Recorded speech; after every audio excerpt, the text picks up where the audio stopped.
Hello guys, अपन बात करते हैं ऑप्टिकल आइसोमेरिज्म की। और ऑप्टिकल आइसोमेरिज्म में अपन ने कंडीशंस को डिस्कस किया और कौन कौन सी सिमेट्रीज है वो आइडेंटिफाई करनी है वो डिस्कस किया।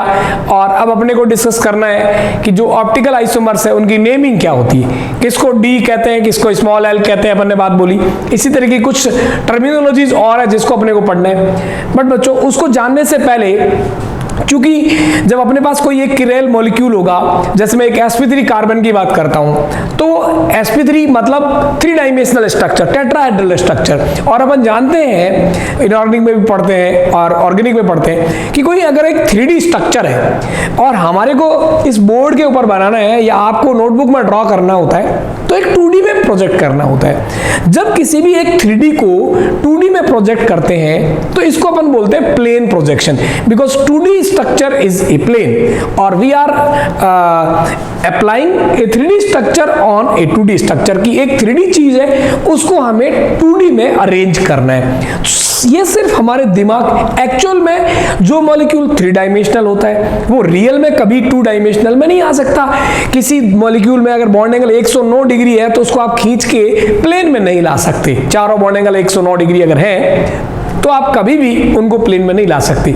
बट कहते हैं ना, आदमी जो है वो अपनी सुविधा के लिए हर काम कर लेता है। इसीलिए इंसानी फितरत ये बनी कि अगर मेरे पास कोई एक स्ट्रक्चर है 3 डायमेंशनल और उस स्ट्रक्चर को मुझे ड्रॉ करना है 2D के अंदर, तो नो डाउट मेरे पास जो स्पेस अवेलेबल है, कागज का पेज है या बोर्ड है, वो सिर्फ एक 2 डायमेंशनल स्ट्रक्चर है। तो इंसान ने क्या किया, ये एक इंसानी फितरत है, मैं फिर से आपको कहना चाहूंगा कि एक 3 डायमेंशनल स्ट्रक्चर को 2 डायमेंशनल स्ट्रक्चर में कन्वर्ट कर दिया, प्लेन प्रोजेक्शन कर दिया, तलीय निरूपण कर दिया। ऐसा इंसान अपने इमेजिनेशन से भी करता है, प्लस ऐसे इंस्ट्रूमेंट्स भी डेवलप हो गए जिससे आज की तारीख में पॉसिबल है। जैसे कि इंसान का चेहरा एक 3 डायमेंशनल स्ट्रक्चर होता है, आप सभी जानते हैं। और उसको जब अपन कैमरे से एक क्लिक करते हैं और क्लिक करके उसका फोटो प्रिंट करते हैं, तो आप देखते हैं कि ऐसा नहीं है कि एक प्लेन पे फोटो लिया तो केवल नाक ही नजर आ रही। उस एक 2D फोटो के प्रिंट आउट के अंदर आप ये देखते हैं कि आपका नोज जो कि एक अलग प्लेन में है, अलग सिमेट्री में है, ईयर और बाकी जितने भी जो फेस के ऊपर ऑर्गेनल्स हैं, वो सारे के सारे ऑर्गेनल्स जो कि कहीं कहीं 3D के अंदर अलग अलग डायमेंशन में अरेंज्ड है, वो एक सिंगल 2 डायमेंशनल प्रिंट आउट में आ जाते हैं। इसको बोलते हैं 3D का 2D में प्रोजेक्शन। क्लियर? ये हम इंसानी चेहरे को कर सकते हैं, ये हम मॉलिक्यूल की स्ट्रक्चर को भी कर सकते हैं। और आज अपन यही काम करने जा रहे हैं कि मेरे पास एक sp3 कार्बन है या मोर देन 1 sp3 कार्बन है, और इन sp3 या 3 डायमेंशनल स्ट्रक्चर्स को मैं एक 2 डायमेंशनल स्ट्रक्चर में कैसे कैसे अरेंज कर सकता हूं। और चूंकि इंसानी फितरत है, तो इंसानी फितरत अगर है तो मैं ये कहूंगा कि अलग अलग इंसानों ने अपने अपने तरीके से कई सारे मेथड्स बताए और उन्हीं मेथड्स के बारे में हम डिस्कस भी करेंगे। प्लस एक मेथड को दूसरे मेथड में कन्वर्ट करना भी सीखेंगे कि किसी एक इंसान ने 3D को 2D बनाने का ये तरीका बताया और एक ने ये तरीका बताया, तो क्या इन तीनों ये स्ट्रक्चर दूसरे वाले के तरीके में कन्वर्ट की जा सकती है। ये चीजें अपन पढ़ेंगे। इसमें मोटे मोटे तौर पर मैं अगर आपको बताऊं कि प्लेन प्रोजेक्शंस जो है, एक 3D को 2D में कन्वर्ट करने का जो तरीका है, इसमें मोटे मोटे तौर पर 4 प्लेन प्रोजेक्शंस हैं, जिसमें 2 के बारे में अपन डिटेल में पढ़ चुके हैं और 2 के बारे में यहां पढ़ेंगे और उनका आपस में इंटर कन्वर्जन भी पढ़ेंगे। चलिए पहले बात करते हैं conversion of plane projections. Conversion आपको बताता हूं, उससे पहले मैं आपको बता दूं कि कौन कौन से प्लेन प्रोजेक्शंस पॉसिबल है। तो इसमें आपको सबसे पहला जो प्लेन प्रोजेक्शन है वो अगर आपको बताऊं तो वो होता है, सबसे ज्यादा कॉमनली यूज भी होता है, इसको अपन बोलते हैं वेज डैश प्रोजेक्शन। अब देखिएगा, मेरे पास एक sp3 कार्बन है तो उसे 4 अलग अलग ग्रुप लगे होंगे 109 डिग्री पर। चारों को मैं एक प्लेन में नहीं ला सकता, बट मुझे एक प्लेन में ड्रॉ करना है। तो मैं क्या करूंगा, जैसे मैंने ये कार्बन लिया और मैं क्या करूंगा कि एक तो जो सेंट्रल कार्बन है उसको लिया और उससे जुड़े हुए मैक्सिमम 2 बॉन्ड्स को मैं एक प्लेन में लेके आ सकता हूं। जैसे ये एक बॉन्ड है, दूसरा बॉन्ड ये, मैं इस तरीके से प्लेन ड्रॉ करूं तो वो 2 एटम, 2 जो ग्रुप जुड़े हुए ग्रुप है वो तो प्लेन में आ जाएंगे। मैंने जैसे कर दिया कि ये सैंडल कार्बन और इससे जुड़े हुए जो दो ग्रुप हैं ये मैंने एक प्लेन में लिया है। ये इस तरीके से 109 डिग्री पर था, ये इस तरीके से था। और रिमेनिंग जो दो ग्रुप है उसमें से नो डाउट एक अगर मैंने प्लेन में ले लिए दो को, तो बाकी दो जो होंगे उसमें से एक परपेंडिकुलर मतलब प्लेन से एक बाहर होगा और एक इस प्लेन से अंदर होगा। उसके लिए हम वर्ड यूज करते हैं, पहले भी काम में लेते हैं वेज और डैश। तो इसमें से जो दो रिमेनिंग ग्रुप हो गए, मान लीजिए एक ग्रुप जुड़ गया, बी ग्रुप यहां जुड़ गया, ये कोई एक कार्बन है सैंडल कार्बन, और इससे जुड़ा हुआ ये मैंने बना दिया वेज, इसको अपन बोलते हैं वेज स्ट्रक्चर, क्योंकि वेज जो अपन डेली लाइफ में या मैकेनिकल फिजिक्स में वर्ड यूज करते हैं वेज, वेजेस, ये उसकी शेप का है।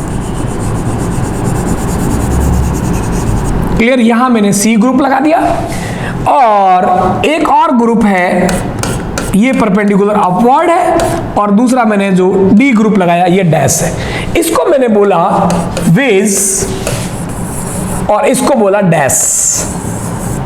वेज का मतलब परपेंडिकुलर अपवर्ड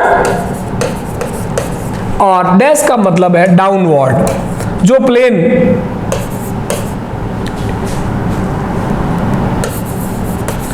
प्लेन आप यूज कर रहे हो उसके डाउनवर्ड होगा डैश। तो इसको अपन ने बोला वेज, इसको बोला डैश।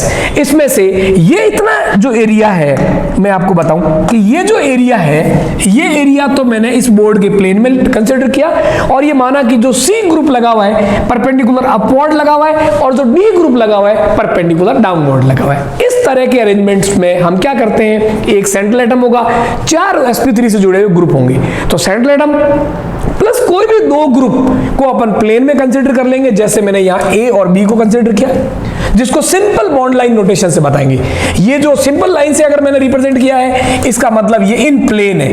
ये जो प्लेन अपन स्टडी कर रहे हैं, जिस प्लेन में अपन स्ट्रक्चर बना रहे हैं 3D को 2D में कन्वर्ट कर रहे हैं, उस प्लेन के अंदर है। और ये जो वेज है ये परपेंडिकुलर अप है, इस प्लेन से ऊपर की तरफ है। और डैश जो है, जैसे ये अगर एक प्लेन लिया तो ये वेज वाला इधर कहीं होगा, इस पूरे प्लेन में कहीं भी हो सकता है, बट इसे परपेंडिकुलर होगा 109 डिग्री एंगल बनाते हुए, और डैश वाला जो है वो डाउनवर्ड होगा।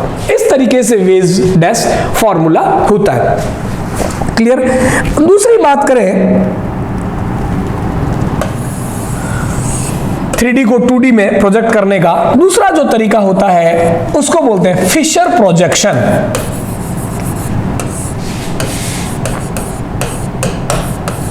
फिशर प्रोजेक्शन वेज डैश से भी ज्यादा सिंप्लीफाई बट लेस इंफॉर्मेटिव।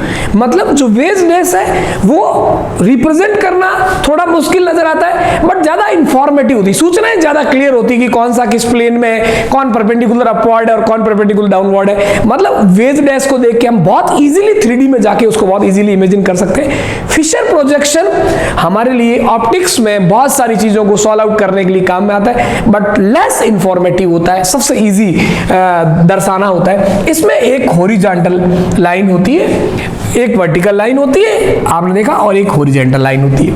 इसके ऊपर 4 सिंपल ग्रुप को शो कर दिया जाता है। जैसे ये सेंट्रल ग्रुप है, ये सेंट्रल एटम है और यहां पर आपने ए बी सी डी जो भी आपके ग्रुप्स थे ये रिप्रेजेंट किया। इसमें इसको अपन बोलते हैं वर्टिकल लाइन और इसको अपन ने बोल दिया हॉरिजॉन्टल लाइन, जैसी देख भी रही है वर्टिकल लाइन और हॉरिजॉन्टल लाइन, इसमें कन्वर्ट कर दिया। क्लियर? बहुत ही सिंपलेस्ट वे है, इसको अपन ने शो कर दिया, इसको बोलते हैं फिशर प्रोजेक्शन। क्लियर? अब इंटरेस्टिंग बात ये है, काम की बात ये है कि ये जो फिशर प्रोजेक्शन है ये 3D को 2D में, इसमें एंगल का भी जो सूचना थी वो अपन ने खत्म कर दी। इससे पहले वाली जो इंफॉर्मेशन थी इसमें कम से कम हम हमारे एंगल्स को रिस्टोर कर सकते हैं, हमें बता सकते हैं कि भाई देखिए एंगल 109 डिग्री नजर आ रहा है, बट यहां हमने एंगल्स वगैरह की सारी इंफॉर्मेशन को भुला दिया है, सिंपल एक प्लेन में रिप्रेजेंट कर दिया गया। इसलिए जब भी आप फिशर किसी भी कंपाउंड की फिशर स्ट्रक्चर है, ये फिशर वाला प्लेन प्रोजेक्शन है और फिशर वाले प्लेन प्रोजेक्शन में एक्चुअल में कंपाउंड 3D में था, हमने इसको प्लेन में प्रोजेक्ट कर दिया।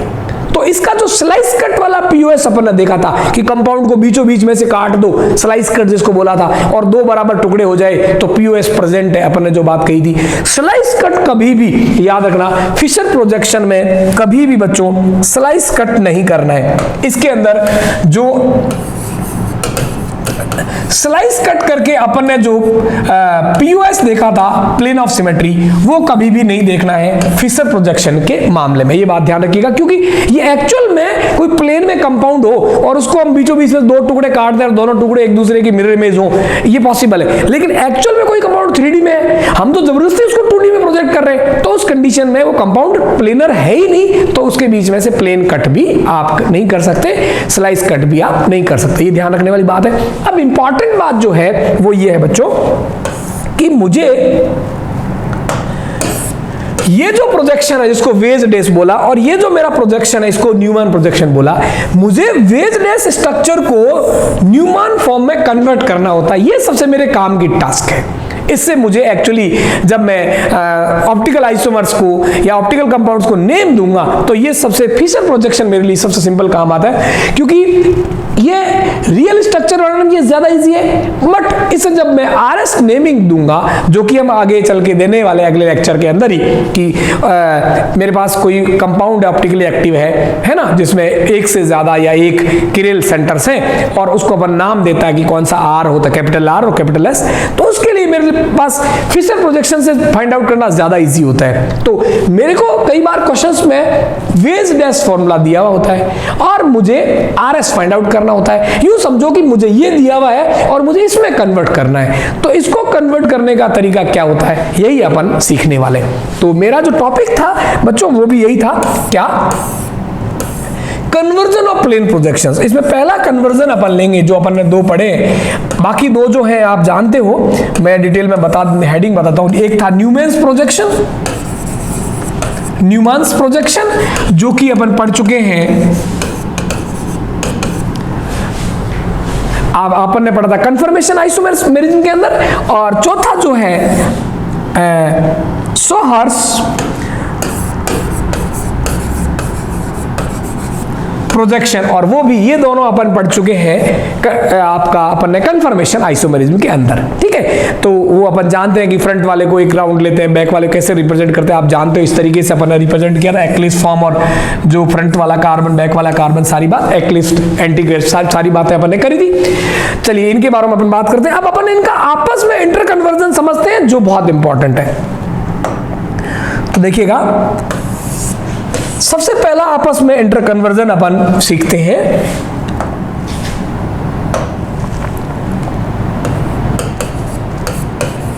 Inter conversion of wedge dash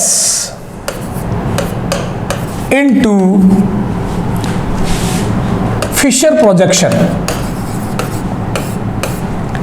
आपको वेजनेस फॉर्म को फिशर फॉर्म में प्रोजेक्ट करना है।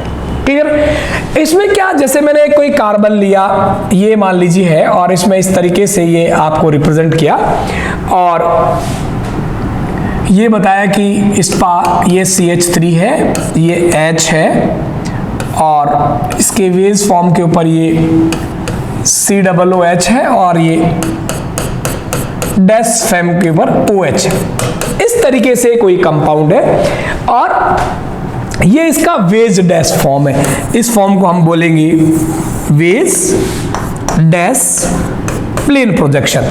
वेज डैश की फॉर्म में एक 3D कंपाउंड को 2D में प्रोजेक्ट कर रखा है, इसको मुझे फिशर प्रोजेक्शन में लेके जाना है। तो मैंने आपको क्या बोला वेज डैश के अंदर बच्चों, कि ये जो लाइंस है, ये वाली और ये वाली, ये लाइंस प्लेन में होती है, ये परपेंडिकुलर अपवर्ड होता है, ये परपेंडिकुलर डाउनवर्ड होता है। और इसमें आप क्या करेंगे, बहुत सिंपल तरीका बता रहा हूं बच्चों, क्या करेंगे, सबसे पहले आप वर्टिकल और हॉरिजॉन्टल लाइंस ड्रॉ कर देंगे जो कि फिशर प्रोजेक्शन की बैकबोन है। क्लियर? इसमें आप क्या करेंगे, जो वर्टिकल लाइन है, इस वर्टिकल लाइन पे हमेशा उन ग्रुप्स को शो करेंगे जो कि इनर प्लेन है। मैंने बताया था कि ये एरिया वेज डैश के अंदर, जिस प्लेन के अंदर आपने प्लेन काम में लिया, इस प्लेन के अंदर है, तो ये आपने बता दिया इधर आपका CH3 है और ये आपका H है, रिप्रेजेंट कर दिया। अब देखिएगा, ये तो जो प्लेन के अंदर है, उनको अपन जो प्लेन के अंदर है, जो प्लेन अपन ने ड्रॉ किया है, एक परपेंडिकुलर अपवर्ड, एक परपेंडिकुलर डाउनवर्ड है, और ये प्लेन के अंदर है CH3 और H। जो प्लेन के अंदर है वेज डैश फॉर्म के अंदर, उसको जब आप फिशर प्रोजेक्शन में लेके जाते हैं तो हमेशा वर्टिकल लाइन पे रिप्रेजेंट करेंगे। और देखिएगा जिस साइड आपका ये वेज और डैश रिप्रेजेंट कर रखा है, इधर दिस साइड या इधर दिस साइड, इधर आप ऑब्जर्वर मानेंगे कि ऑब्जर्वर इधर से इनको देख रहा है, और आप ये देखेंगे कि जिस साइड ये वेज और डैश है, वेज और डैश है, इनको आप हमेशा हॉरिजॉन्टल लाइन पे शो करेंगे। प्लस क्या, जिस साइड ये है डैश उसी साइड रहेगा, जिस साइड वेज और डैश है हॉरिजॉन्टल लाइंस में डैश उसी तरफ रहेगा, और वेज हमेशा इन्वर्ट होके दूसरी डायरेक्शन में चला जाएगा। जैसे इधर से देख रहा है, वेज वाली फॉर्म के ऊपर कौन है, OH, ये इधर ही रहेगा, और डैश जो आपको इधर नजर आ रहा है, जैसे ये मैंने यहां वर्टिकल लाइन मानी और आपको बोला कि दोनों CWH वेज और डैश दोनों इधर रिप्रेजेंट कर रखे, इसमें से जो डैश वाला होगा हमेशा वर्टिकल लाइन से इस तरफ चला जाएगा, चाहे किसी भी साइड हो, और जिस साइड ये दोनों हैं वेज और डैश, डैश जिस साइड है उसी साइड रहेगा, और वेज जो है अपोजिट साइड में चला जाएगा। तो ये डैश था OH और वेज के ऊपर मेरा है CWH, CWH मैंने इधर रिप्रेजेंट कर दिया। ये मेरा जो प्रोजेक्शन आया है इसको मैं बोलूंगा फिशर प्रोजेक्शन। बहुत सिंपल बात है, फिर से देखिएगा क्या बोला कि ये एरिया तो प्लेन में है, जो एरिया प्लेन में है इसको मैं वर्टिकल लाइन पे रिप्रेजेंट करूंगा, और जो एरिया वेज और डैश पर है प्लेन में नहीं है, इसमें से जो डैश फॉर्म है वो तो उधर ही रहेगा जिस साइड है, और जो वेज फॉर्म है वो अपोजिट साइड में चला जाएगा हॉरिजॉन्टल लाइन के ऊपर। क्लियर? और इससे आपका जो प्रोजेक्शन निकल के आएगा उसको अपन बोलते हैं फिशर प्रोजेक्शन। अपन कुछ एग्जांपल्स लेते हैं और उन पर इस कंसेप्ट को, बहुत छोटा सा फंडा है, इस फंडे को अप्लाई करते हैं। चलिए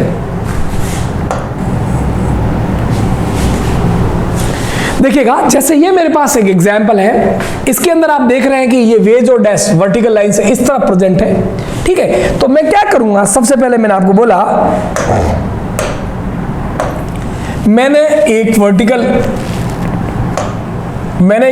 लाइन ड्रॉ करी, क्लियर, और एक मैंने हॉरिजॉन्टल लाइन ड्रॉ करी, और जो ग्रुप प्लेन्स में पता किस चलेगा, जो सिंपल बॉन्ड लाइन से जुड़ा हुआ है, ये सिंपल बॉन्ड से जुड़ा हुआ है, ये सिंपल बॉन्ड से जुड़ा हुआ है, सिंपल बॉन्ड से जुड़े हुए हैं जो प्लेन के अंदर है, इनको वर्टिकल लाइंस पे रखना है। यानी यहां रख दिया मैंने COOH और इधर रख दिया मैंने CH3, ऊपर वाले को ऊपर नीचे वाले को नीचे। ठीक है, COOH और CH3। अब बारी आती है इनकी। अब आप इधर ये वर्टिकल लाइन है, इसे एक डैश से दिखा रखा है, एक वेज से दिखा रखा है। मैंने बोला डैश जिधर है उधर ही रहेगा, यानी H इधर है इधर ही रहेगा, और वेज वाला पलट के दूसरी तरफ चला जाएगा, वेज आ गया इधर, ये हो गया NH2। यहां आपने वर्टिकल लाइन एज्यूम करी और इस लाइन से डैश जिधर है उधर ही रहेगा, वेज वाला पलटी खा के आ जाएगा। तो ये इसका हो गया, ये हो गया वेजलेस फॉर्मूला, ये हो गया इसका फिशर प्रोजेक्शन।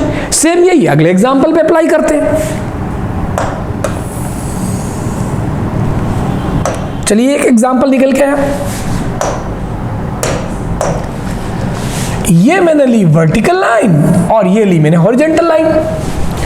क्लियर? इसमें देखिएगा ये मेरा इधर है CH2OH, क्योंकि ये इनर प्लेन की बात करें तो जो नॉर्मल बॉन्ड लाइन से दिखा रखा है वो इनर प्लेन है, ये मेरा इनर प्लेन है, तो ये हो गया CH3। इधर से अब ये मैंने वर्टिकल लाइन देखी एक तरीके से, है ना, तो मैं क्या देख रहा हूं, इधर से कोई ऑब्जर्वर देखेगा, ऑब्जर्वर हमेशा उधर ही आपको लगाना है जिधर ये वेज और डैश आपके लगे हुए हैं। ठीक है, तो अब देखिए क्या हो, इधर से वेज और डैश जिस साइड है, डैश तो उधर ही रहेगा, यानी ये हो गया आपका CN, और वेज उल्टा चला जाएगा, वेज से कौन जुड़ा हुआ है, CN, ये होगा ये आपका हो गया वेज डैश और ये इसका हो गया न्यूमैन प्रोजेक्शन। अगले में देख लीजिए, कई सारे एग्जाम्पल कर लेते हैं ताकि सीन क्लियर हो जाए। देखिएगा ये थर्ड स्ट्रक्चर देख लीजिए,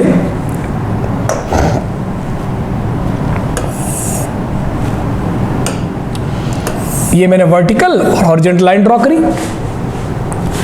देखिएगा ये इनर प्लेन वाले बॉन्ड्स हैं, ऊपर लगा हुआ है COOH, इनको हमेशा वर्टिकल पे रखना है, COOH और CH3। नीचे वाले में आप देख रहे हैं एच, वेज जिस साइड है उसी साइड रहेगा ये एच, और डैश जो है अपोजिट साइड चला जाएगा, आ गया NH2। ये इसका आपका हो गया फिशर प्रोजेक्शन। अगला एग्जांपल लेते हैं, एग्जांपल 4th। देखिएगा more than one sp3 carbon है, कोई इश्यू नहीं। आप देखिएगा इस कार्बन 1 by 1 बात करेंगे, पहले अपन इस कार्बन की बात करते हैं, है ना। ये ध्यान रखिएगा जितने भी बॉन्ड लाइन नोटेशन है, नॉर्मल बॉन्ड्स हैं, वो प्लेन में रहेंगे और वर्टिकल लाइंस पे आएंगे, जैसे कि ये बॉन्ड, जैसे कि ये बॉन्ड, ठीक है। तो आपने क्या किया, ये लिया और आप देख रहे हैं कि 2 कार्बन है, तो जितने sp3 कार्बन है उतनी आप हॉरिजॉन्टल लाइंस ड्रॉ कर देंगे, ठीक है। ये देखिएगा वर्टिकल लाइंस पर यहां कौन है, COOH, यहां कौन है, ये कार्बन आ गया, दिस वन, ठीक है। इसके बाद ये वाला बॉन्ड आ गया एज इट इज, ठीक है। इसके बाद ये कार्बन देख पा रहे हैं आप, और उसके बाद यहां बॉन्ड लाइन नोटेशन से लगा हुआ Me, क्लियर। ये COOH नॉर्मल बॉन्ड से, ठीक है। ये कार्बन, ये जो दोनों कार्बन है, this one and this one, वो ये जो क्रॉस होंगे हॉरिजॉन्टल लाइंस और वर्टिकल लाइंस, जहां भी एक दूसरे को इंटरसेक्ट करेगी वहां हमेशा आपको बिना बताए ऑटोमेटिकली कार्बन एटम कंसीडर करना होता है, ठीक है। तो यहां कार्बन है और यहां कार्बन है। अब देखिएगा सबसे पहले अपन इसके लिए यहां आते हैं, वेज डैश फॉर्म इधर है, ठीक है। इससे इस तरफ अपने आप जो अगले में रिप्रेजेंट कर रखी, इससे इधर रिप्रेजेंट कर रखी, तो डैश तो इधर ही रहेगा, ये लो, इसका वेज इधर आ जाएगा। इसमें भी वेज डैश इधर ही रिप्रेजेंट कर रखा है, डैश तो अपनी जगह रहेगा और वेज पलट के उल्टा आ जाएगा, OH, ये लो। ये आपका फिशर प्रोजेक्शन हो गया इस कंपाउंड का, क्लियर। अगला कंपाउंड लेते हैं, 5th को देखिएगा। 5th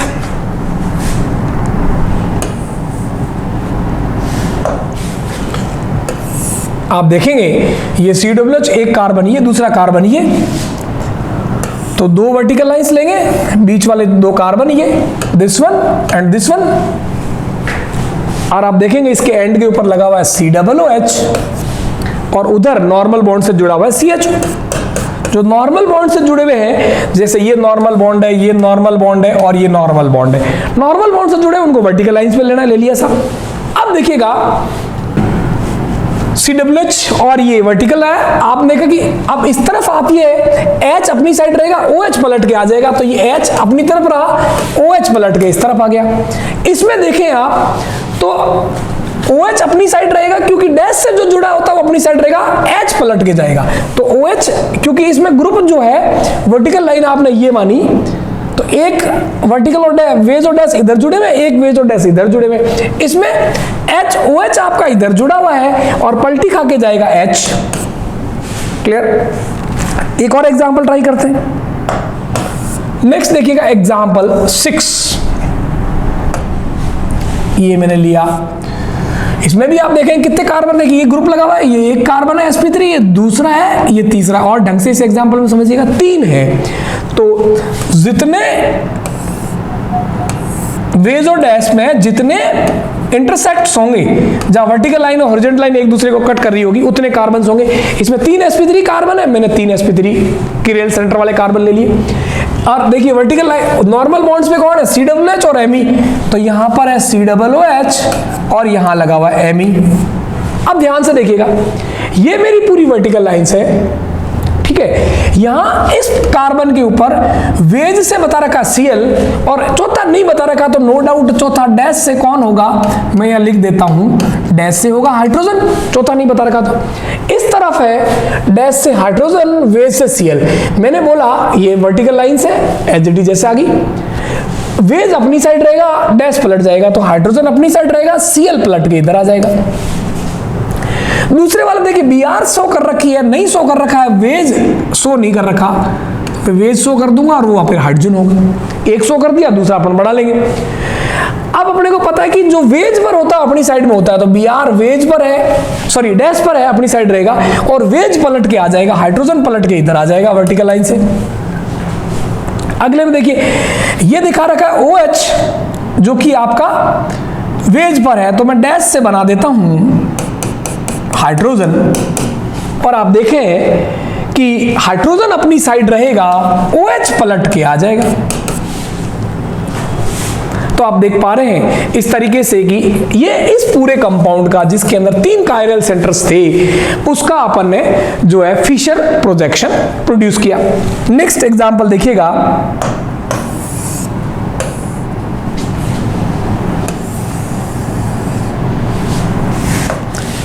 इसके अंदर भी आप 1 2 3 कायरल सेंटर्स हैं, तो 3 मैंने वर्टिकल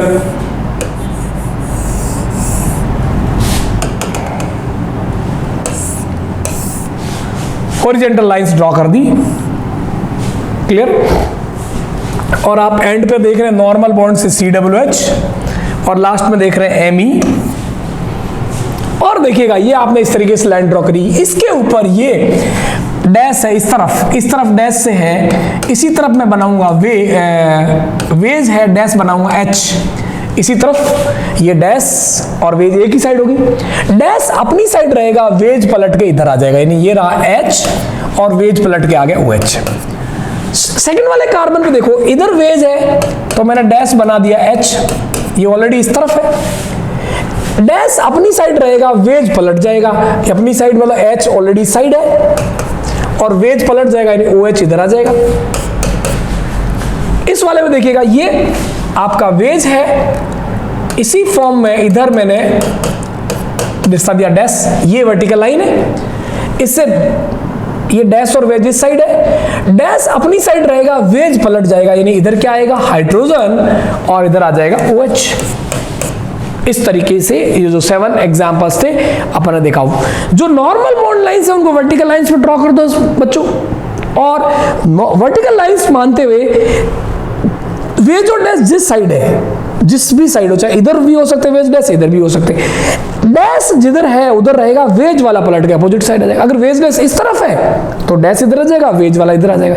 अगर वेज डैश दोनों इस तरफ है, वेज डैश रिप्रेजेंटेशन के अंदर, तो डैश अपनी तरफ रहेगा, वेज पलट के इधर आ जाएगा। ये चीज अपन ने देखी, और इसके अंदर अपन ने ये देखा बच्चों कि एक वेज डैश को आप किस तरीके से फिशर प्रोजेक्शन में कन्वर्ट कर सकते हैं। एक और प्रोजेक्शन अपन ने देखा था न्यूमैन प्रोजेक्शन, और न्यूमैन प्रोजेक्शन से किस तरीके से फिशर प्रोजेक्शन में कन्वर्ट करते हैं ये अभी अपन आगे देखते हैं।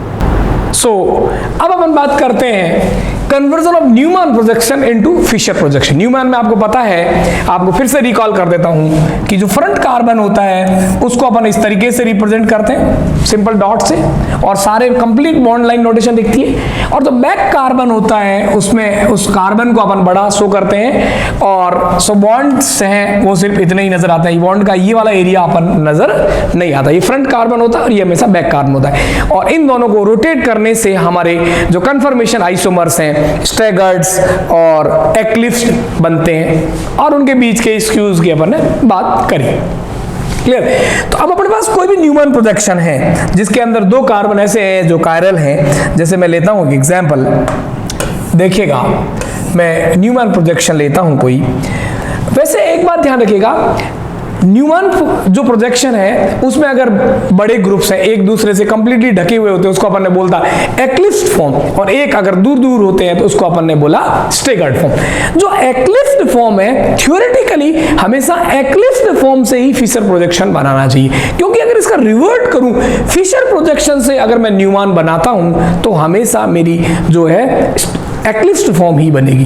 वैसे टेक्निकली जो शक्ल देख के बनाना होता है वो मैं एक्लिप्स से भी और स्टैगर्ड फॉर्म दोनों से ही फिशर प्रोजेक्शन बना सकता हूं, लेकिन वैसे थ्योरेटिकली बनाना चाहिए हमेशा जो कंप्लीटली एक दूसरे से जो ढके हुए होते हैं एक्लिप्स्ड फॉर्म, है ना, उसी से ही अपने को हमेशा फिशर प्रोजेक्शन बनाने चाहिए। चलिए ऐसा एक एग्जाम्पल अपन लेते हैं। ये मेरे पास एक डॉट वाला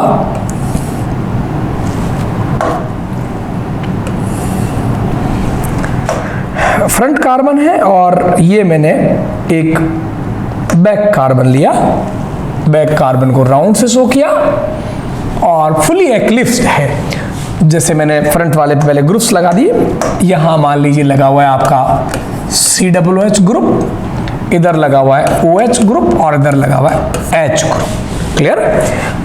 और जो बैक कार्बन है, जो फुली एक्लिप्स्ड फॉर्म में बना रहा हूं, इसमें ये वाले यहां से बॉन्ड लाइन दिखाना शुरू करेंगे। ये मान लीजिए आपका यहां पर जो फॉर्म है यही है, मान लीजिए COOH, और ये आपका OH है और ये फुली एक्लिप्स्ड H है, सेम फॉर्म। ये आपका न्यूमान्स प्रोजेक्शन है, न्यूमान्स प्रोजेक्शन, जो कि अपन ने काम में लिया था बच्चों कन्फर्मेशन आइसोमेरिज्म में। इसे मुझे फिशर प्रोजेक्शन में शो करना है। तो देखिएगा, मैंने बोला कि फिशर प्रोजेक्शन में करना क्या है, आप एक वर्टिकल लाइन लेंगे और चूंकि दो कार्बन है, क्योंकि फिशर प्रोजेक्शन जब भी आप न्यूमैन प्रोजेक्शन जब भी लेंगे तो एक फ्रंट कार्बन होता है जिसको डॉट से शो कर रखा है येलो वाला, और जो बैक कार्बन है ऑरेंज वाला है ना, इसको जो भी आप कलर कहें उससे शो कर रखा है। तो आप दो कार्बन है तो दो हॉरिजॉन्टल लाइंस ड्रॉ करेंगे। ठीक है, अब इसमें ध्यान रखने वाली बात यह है कि जो ऊपर वाली हॉरिजॉन्टल लाइंस है, ये वाला जो कार्बन है, क्योंकि जो हॉरिजॉन्टल लाइन और वर्टिकल लाइन जहां एक दूसरे को बाइसेक्ट करती है वहां हमेशा कार्बन होता है, ये हमेशा ऊपर वाले कार्बन की लोकेशन है। यानी मैं बताऊं कि ये जो ऊपर वाला कार्बन है वो इसको यहां से रिप्रेजेंट किया जाता है, और जो बैक वाला कार्बन है जिसको मैंने इस कलर से शो किया है, ये हमेशा नीचे वाला बाइसेक्ट के अंदर जो नीचे वाला कार्बन है वहां से रिप्रेजेंट किया जाता है। मिटा देता हूं मैं, मतलब ये जो फ्रंट वाला कार्बन है वो हमेशा ऊपर होता है और जो बैक वाला कार्बन है ये हमेशा नीचे होता है। एक बात। दूसरी बात ये है कि जैसे ये फ्रंट वाला कार्बन है, इसके ऊपर जो टॉप पर जो ग्रुप लगा हुआ है वो आप यहां लगा देंगे, COOH ग्रुप। ठीक है, और इसके नीचे जो ग्रुप लगा हुआ है वो आप यहां लगा देंगे। इसके नीचे जो बैक वाले कार्बन के ऊपर जो लगा हुआ है वो आप यहां लगा देंगे। रही बात फ्रंट की, फ्रंट में 3 ग्रुप लगे हुए हैं, एक आपका ये COOH, ठीक है, और एक ये OH और एक ये H। तो अब ध्यान देने वाली बात ये है कि COOH आपने यहां लगा दिया, जो ग्रुप जिस साइड है उधर ही लगा दीजिए। ये आपने वर्टिकल लाइन ली तो OH इधर है, यहां आपने OH शो कर दिया, H इधर है, ये शो कर दिया। सेम सिनेरियो पीछे वाले कार्बन के लिए भी करना है। ये बैक वाला कार्बन है, इसके जस्ट नीचे जो ग्रुप है एक्लिप्स फॉर्म में वो आप नीचे ले आएंगे, और OH इस तरफ है, इधर शो कर दिया, और H इधर है, इधर शो कर दिया। ये आपका न्यूमैन फॉर्म था, और इससे आपने इसको कन्वर्ट कर दिया फिशर फॉर्म प्रोजेक्शन। क्लियर? कोई भी और एग्जांपल ले लेते हैं अपन, एक और एग्जांपल लेते हैं। वैसे हमेशा मैंने बोला कि एक्लिप्स्ड फॉर्म को ही कन्वर्ट करना चाहिए, बट मैं जो स्टैगर्ड फॉर्म है उससे भी कन्वर्ट करना बताऊंगा, बट थ्योरेटिकली करना एक्लिप्स से ही चाहिए। तो एक और लेते हैं अपन, ये कोई मेरा जैसे सेम कलर से लेते हैं, फ्रंट कार्बन में येलो कलर से ले रहा हूं, ये फ्रंट है और यहां पर Me ग्रुप लगा हुआ है, यहां आपका OH ग्रुप लगा हुआ है, यहां Cl लगा हुआ है। क्लियर? और ये बैक कार्बन है, यहां पर आपका Me से एक्लिप्स्ड फॉर्म के अंदर आपका OH ग्रुप लगा हुआ है, और इस OH से एक्लिप्स्ड फॉर्म के अंदर आपका Cl ग्रुप लगा हुआ है, और इस Cl के नीचे एक्लिप्स्ड फॉर्म में आपका COOH ग्रुप लगा हुआ है। इस तरीके से दोनों जो कार्बन है, फ्रंट कार्बन उससे चारों ग्रुप अलग लगे हुए, बैक कार्बन उससे चारों ग्रुप अलग लगे हुए, यानी चारों कार्बन किरिल कार्बन है। ये मेरा न्यूमैन प्रोजेक्शन है। मैं इसको फिशर प्रोजेक्शन में कन्वर्ट करता हूं, तो एक वर्टिकल लाइन और दो हॉरिजॉन्टल लाइंस, क्योंकि दो कार्बन है। ये फ्रंट कार्बन को शो करता है ऊपर वाला, और ये बैक कार्बन को शो करता है। ठीक है, तो फ्रंट कार्बन पर जो जुड़े हुए ग्रुप है, इसको मैंने येलो शो किया, मैथिल OH जो ऊपर लगा हुआ है मैथिल, इसको मैंने ये लगा दिया, ये मेरा फ्रंट कार्बन है। OH इधर लगा हुआ है तो मैंने इधर लगा लिया, और फ्रंट कार्बन का Cl इधर लगा हुआ है, लगा दिया। ठीक बात। अब देखिएगा, ये मेरा बैक कार्बन है, बैक कार्बन जिसको कि मैंने इस कलर शो किया, ये मेरा बैक कार्बन है, इस कार्बन को जो टॉप वाला Me है उसके जो नीचे है उसको आप बॉटम ले आएंगे, क्योंकि इसका टॉप इधर से टॉप है OH, और आप एज इट इज ये Cl इधर है और COOH इधर है। इस तरीके से आपने इसको रिप्रेजेंट कर दिया, तो ये आपका एक्लिप्स्ड फॉर्म से फिशर प्रोजेक्शन बन गया। तरीका भी यही होता है। बट अगर आप एक्लिप्स्ड फॉर्म की बजाय स्टेगर्ड फॉर्म काम लेते हैं किसी भी न्यूमैन प्रोजेक्शन की, जैसे ये COOH है, ये H है और ये Me है, और बैक कार्बन बनाता हूं मैं, ये बैक कार्बन है और ये इसका COOH है, ये इसका Me फॉर्म है और ये इसका H फॉर्म। क्लियर? ये एक्लिप्स है, फुली स्टेगर्ड नाउ, मतलब स्टेगर्ड फॉर्म है। इससे मुझे जब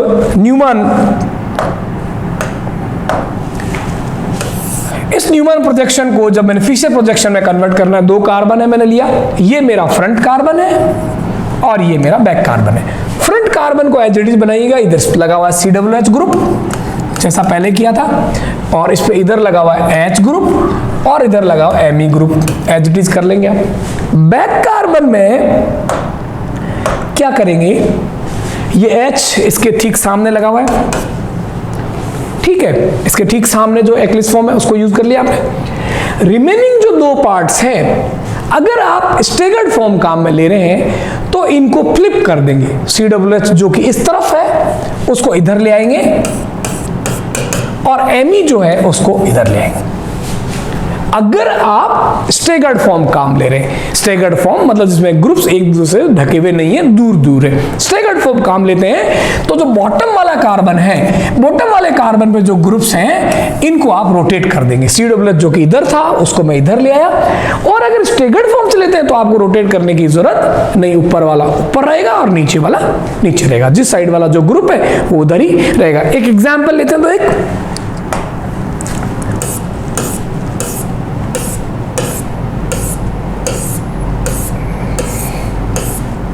देखिएगा, ये जैसे मेरे पास एक प्री डिसाइडेड एग्जाम्पल है,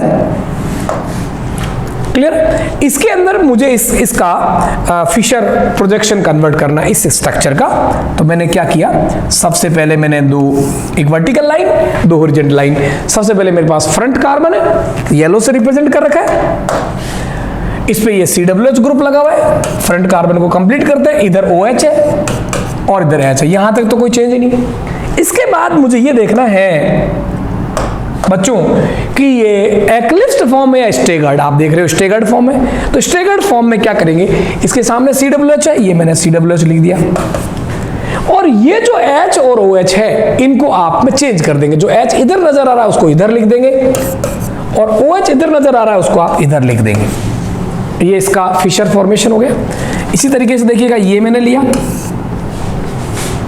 इसमें आप देख रहे हैं फ्रंट कार्बन में यहां पर आपका COOH है और इधर OH है। फ्रंट कार्बन के साथ कोई छेड़खानी नहीं, ऊपर वाला कार्बन, ये ऊपर वाला जो कार्बन है येलो वाला फ्रंट कार्बन।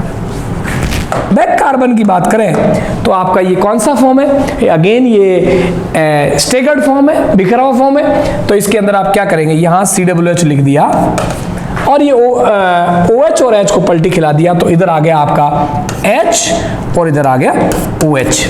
इस तरीके से इस एग्जाम्पल को देखा आपने। एक और एग्जाम्पल देखते हैं,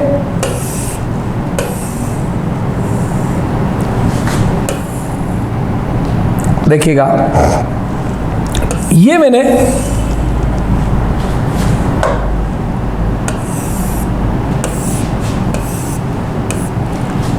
इसका फिशर प्रोजेक्शन बनाया। एक्लिप्स्ड फॉर्म है तो आप कुछ भी नहीं करना, एक्लिप्स फॉर्म है तो फ्रंट कार्बन है, फ्रंट कार्बन पे ये COOH है, इधर OH है, इधर H है, येलो में आप देख पा रहे हैं। बैक कार्बन दूसरे कलर में आप देख पा रहे हैं। एक्लिप्स है तो एज इट इज लेंगे, COOH के नीचे जो ढका हुआ है उसको इधर लिख देंगे, बॉटम में जो ग्रुप जिधर है उधर रखेंगे, ये H और ये OH। इसी तरीके से इसको कन्वर्ट करें आप, तो आप देख पा रहे हैं इसके अंदर ऊपर आपके पास है Me,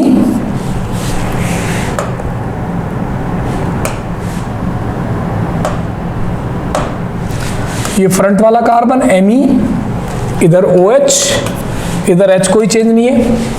इसमें मैंने कोई चेंज नहीं किया, पीछे वाले कार्बन का भी H इधर था, इधर OH इधर था, इधर रख दिया। इसमें चेंज कर रहा हूं इस OH और COOH को, क्योंकि ये कौन सा फॉर्म है, स्टेगर्ड फॉर्म है। OH पीछे वाले कार्बन का इधर है, मैं इस OH को इधर लिख रहा हूं, और COOH इधर है,